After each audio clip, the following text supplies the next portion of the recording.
नमस्कार, welcome to रूपक classes. आ गया एक नया वीडियो लेके। तो मेरे प्यारे व्यूअर्स, कैसे हो सब लोग? आशा करता हूँ कि सभी ठीक है, सबके फैमिली मेंबर्स ठीक है। गुड। तो आज हम एक नया टॉपिक डिस्कस करेंगे। टॉपिक का नाम है टैक्सोनॉमिक एड्स। ठीक है। टैक्सोनॉमिक एड्स बोले तो कुछ ऐसा टूल्स जो टैक्सोनॉमी में यूज़ किया जाता है और टैक्सोनॉमिक स्टडी के लिए यूज़ किया जाता है। देखो, कोई एक साइकिल मेकर अगर है तो वो साइकिल मेकर क्या करता है, कुछ टूल्स यूज करता है, उस टूल से वो साइकिल को ठीक करता है। ठीक है। डॉक्टर को भी अगर सर्जरी करना होता है तो क्या करता है, बहुत सारे इंस्ट्रूमेंट यूज करते हैं। तो ये सब टूल्स यूज करके वो अपना काम पूरा करते हैं। इसी तरह से जो टैक्सोनोमिस्ट कुछ टैक्सोनोमिक एड्स या फिर बोल सकते हैं कुछ टूल्स यूज कर सकते हैं, टैक्सोनोमिक टूल्स, जिसके मदद से वो अपना काम पूरा करते हैं। ठीक है। तो हमें क्या क्या पता चला था कि टैक्सोनोमिस्ट का काम क्या क्या होता है? क्लासिफिकेशन, आइडेंटिफिकेशन, नेमिंग, कैरेक्टराइजेशन, ये सब टैक्सोनोमिस्ट का काम होता है। अभी ये सब काम करने के लिए क्या क्या टूल्स चाहिए, इस वीडियो में हम वही डिस्कस करेंगे। ठीक है। ओके। देखो, टैक्सोनॉमी स्टडी करने के बाद हमें जो डेटा मिलता है, जो इंफॉर्मेशन मिलता है, सपोज क्या क्या प्लांट्स हमारे आसपास है, उसका इम्पोर्टेंस क्या है, कितने सारे नंबर में है, या फिर क्या क्या ऑर्गेनिजम्स हमारे आसपास है, डिफरेंट एनिमल्स हो या फिर डिफरेंट और अदर एनिमल्स हो, ये सब जानने के बाद वो जो इन्फॉर्मेशन है, वो इन्फॉर्मेशन हमें हम कहाँ कहाँ पे यूज़ कर सकते हैं? एग्रीकल्चर में, फॉरेस्ट्री में, इंडस्ट्री में। और एक बात तो है ही कि हमारे आसपास क्या क्या एनिमल्स है, क्या क्या ऑर्गेनिजम्स है, वो हम जान पाएंगे। ठीक है। तो taxonomic studies is so much important. ठीक है। सो ये सब कारण के लिए हमें टेक्सोनोमिक स्टडी करना पड़ता है। ठीक है। ओके। लेकिन जब हम टेक्सोनोमिक स्टडी करते हैं तब हमें बहुत ध्यान देना पड़ता है, ये उतना ईजी नहीं है। ठीक है। सो टेक्सोनोमिक स्टडी के लिए हमें बहुत सारे लैब वर्क भी करना पड़ता है और साथ में फील्ड वर्क भी करना पड़ता है। ठीक है। तो देखो, इस वीडियो में हम कुछ टूल्स के बारे में जानेंगे। वो सब टूल्स कैसे, कहाँ पे यूज़ किया जाता है, थोड़ा बेसिक हम यहाँ पे देख लेंगे। ठीक है। ओके। तो सबसे पहला टूल हम देखेंगे यहाँ पे, वो टूल है हार्बेरियम। ठीक है। हार्बेरियम। हार्बेरियम क्या है? हार्बेरियम बोले तो एक लाइब्रेरी है। ठीक है। जिस लाइब्रेरी में प्लांट्स का कुछ कलेक्शंस होते हैं, लेकिन जो प्लांट्स कलेक्शन होते हैं वहाँ पे वो लाइव प्लांट्स नहीं होते। तो कैसे होते हैं, चलो देखते हैं। यहाँ पे एक पिक्चर देख रहे हो तुम लोग, शीट जैसा, जिसमें एक प्लांट्स चिपका हुआ है ना? तो इसे हम बोलते हैं हार्बेरियम शीट। ठीक है। जब हम हार्बेरियम में जाएंगे, हार्बेरियम मैंने क्या बोला, एक लाइब्रेरी है, store house of plant specimens. ठीक है। तो हार्बेरियम में क्या होता है, कुछ हार्बेरियम शीट्स रखे हुए होते हैं, जिस शीट में ऐसे प्लांट्स को चिपकाया हुआ होता है। ठीक है। अभी हार्बेरियम शीट कैसे बनाया जाता है तुम लोगों को सिखाएगा कॉलेज में। हार्बेरियम शीट बनाने के लिए एक शीट के ऊपर एक प्लांट्स को रखा जाता है और उस प्लांट के ऊपर प्रेशर देके रखा जाता है ताकि कुछ समय बाद वो फ्लैट हो जाए। जब वो फ्लैट हो जाता है तब उसको उस पेपर के साथ या फिर शीट के साथ चिपका दिया जाता है और उसी के साथ हार्बेरियम शीट में कुछ इंफॉर्मेशन हुआ होता है अबाउट द प्लांट। क्या क्या होता है? Name of the plant, date of collection, ठीक है, कौन से डेट में वो प्लांट कलेक्ट किया गया था, नेम ऑफ द कलेक्टर, ठीक है, नेम ऑफ कलेक्टर, फिर बोटानिकल नेम, फिर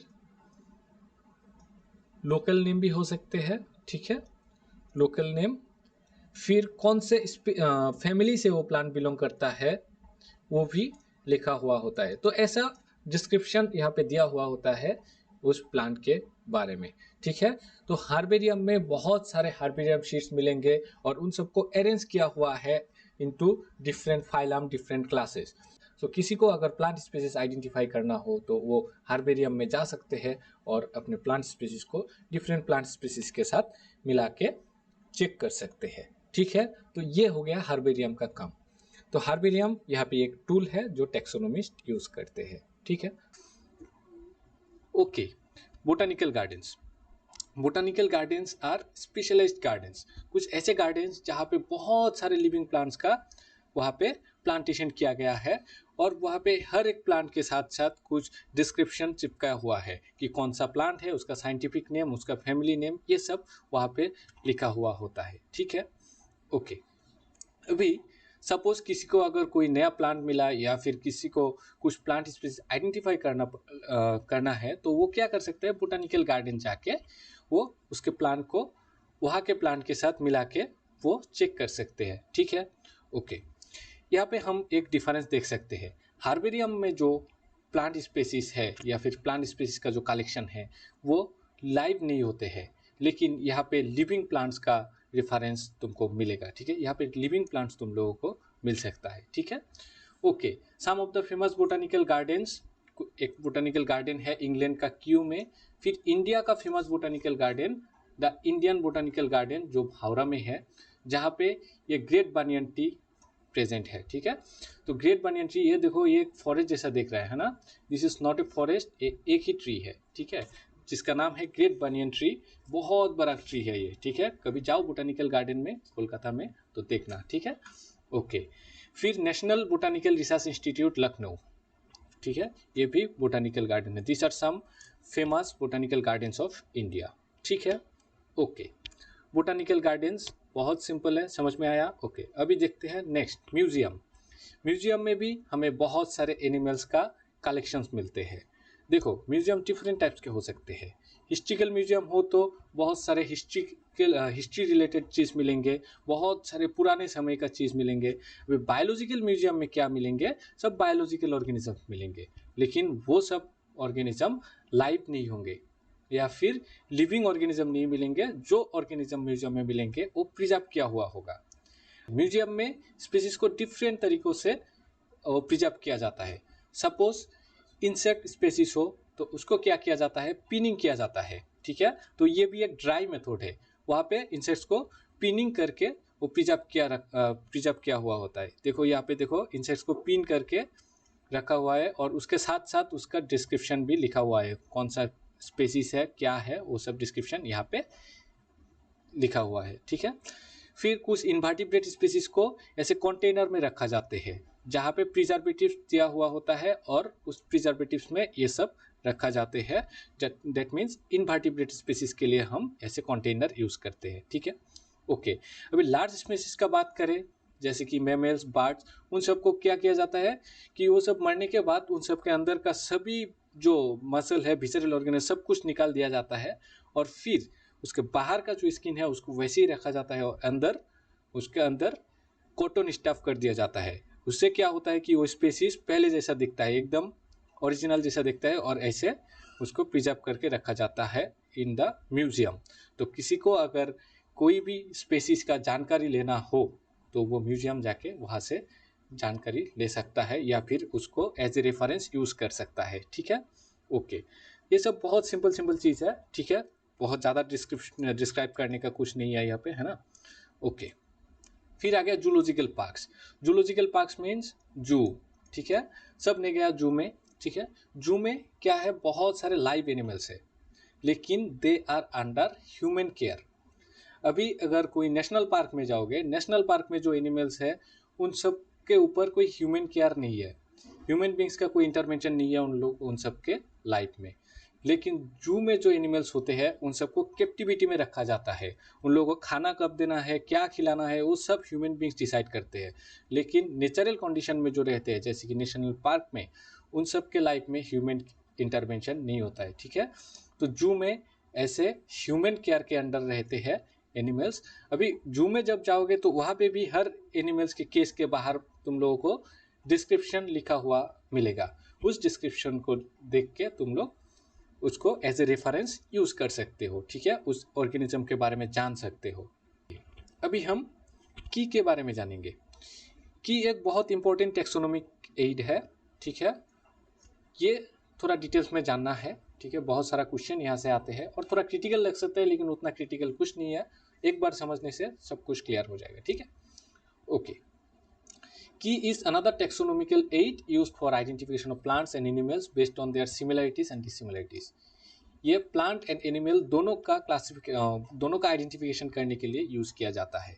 ठीक है, keys are based on contrasting characters generally in a pair called couplet. It represents the choice made between two opposite options. This results in acceptance of only one and rejection of the other. Each statement in the key is called a lead. Keys are generally analytical in nature. चलो ये सब मैं describe करूंगा एक example से। की क्या होता है कि एक पेपर जैसा होता है, ठीक है, यहाँ पे, ठीक है, एक पेपर होता है। पेपर में कॉन्ट्रास्टिंग कैरेक्टर लिखा हुआ होता है, जैसे दो कॉन्ट्रास्टिंग कैरेक्टर। कॉन्ट्रास्टिंग कैरेक्टर बोले तो जैसे कि सिंगल सेल,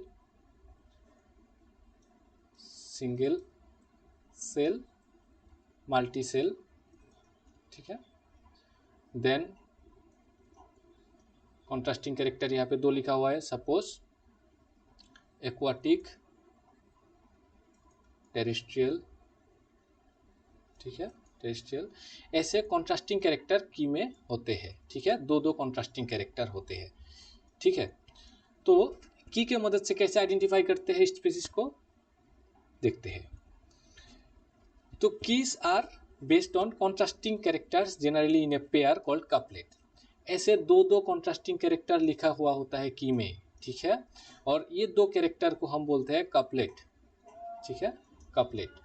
और इन्हीं दो में से एक को हम बोलते हैं लीड, ठीक है, एक को हम बोलते हैं लीड। ये मल्टी सेल वाला को भी हम क्या बोलेंगे, लीड, और इसे बोलेंगे और एक लीड, ठीक है। इन सबको हम क्या बोलेंगे, सिंगली क्या बोलेंगे, लीड। अभी की क्या करते हैं कि सपोज मुझे एक नया स्पीसीज मिला। स्पीसीज मिलने के बाद मुझे एक की के मदद से उसे आइडेंटिफाई करना है। तो मैं क्या करूँगा, एक की लूँगा, उसके बाद उस की को चेक करूँगा। सपोज सबसे पहले यहाँ पे कपलेट नंबर 1 जहाँ पे दो कॉन्ट्रास्टिंग कैरेक्टर लिखा हुआ है वो चेक करूँगा। वहाँ पे लिखा हुआ है क्या कि single cell and multi cell, ठीक है। तो मेरा स्पीसीज के साथ मिलाऊंगा कि मेरा जो स्पीसीज है वो सिंगल सेल है या मल्टी सेल है। अगर मल्टी सेलुलर है तो हम ये वाला ऑप्शन चूज करेंगे, मल्टी सेलुलर। जब हम मल्टी सेलुलर चूज करेंगे उसके साइड में ही लिखा रहेगा कि if multi cellular go to couplet number 2 and if unicellular और single cellular then go to couplet number 3। Okay, तो तुमने कौन सा चॉइस किया, मल्टी सेल वाला ऑप्शन। मल्टी सेल वाला ऑप्शन चॉइस करते ही तुमको कपलेट नंबर 2 चेक करना पड़ेगा कि वहाँ पे क्या लिखा हुआ है। कपलेट नंबर 2 पे क्या लिखा हुआ है, एक्वाटिक और टेरेस्ट्रियल। तुमने वो पानी से कलेक्ट किया था तो क्या चॉइस करोगे, एक्वाटिक। तो एक्वाटिक चॉइस करते ही तुम्हें साइड में लिखा रहेगा कि if aquatic then go to couplet number से for example 7 and if terrestrial go to couplet number 9, ठीक है। तो इसके बाद तुम कपलेट नंबर 7 चेक करोगे, वहाँ पे भी दो कॉन्ट्रास्टिंग कैरेक्टर लिखा हुआ होगा, ठीक है। ऐसे करते करते तुम्हें कुछ कैरेक्टर्स मिलेंगे। पहले जो स्पीसीज को मिलाया उसके बाद तुम्हें क्या मिला, वो मल्टी सेलुलर है, फिर कि वो एक्वाटिक है, ठीक है, एक्वाटिक है। तो ऐसे सब कैरेक्टर तुम ऐसे एक नोटबुक पे लिख सकते हो। और ऐसे करते करते कॉन्ट्रास्टिंग कैरेक्टर चेक करते करते तुम्हें अल्टीमेटली मिलेगा कि तुम्हें जो स्पीसीज मिला वो क्या है या फिर वो कौन सा स्पीसीज है। तो इसी तरह से तुम टैक्सोनॉमिक की यूज़ करके ऐसे एक स्पीसीज को आइडेंटिफाई कर सकते हो, ठीक है। ओके, तो ये था टैक्सोनॉमिक की का काम, ठीक है। आशा करता हूँ कि सबको समझ में आया। आज के वीडियो में यहाँ तक ही ख़त्म करते हैं। मिलेंगे नेक्स्ट वीडियो में जहाँ पे हम और भी बहुत सारे नए चीज़ डिस्कस करेंगे, ठीक है। आज के लिए इतना ही, मिलते हैं नेक्स्ट वीडियो पे। तब तक के लिए अपना ख्याल रखना, अपनों का ख्याल रखना। जय हिंद।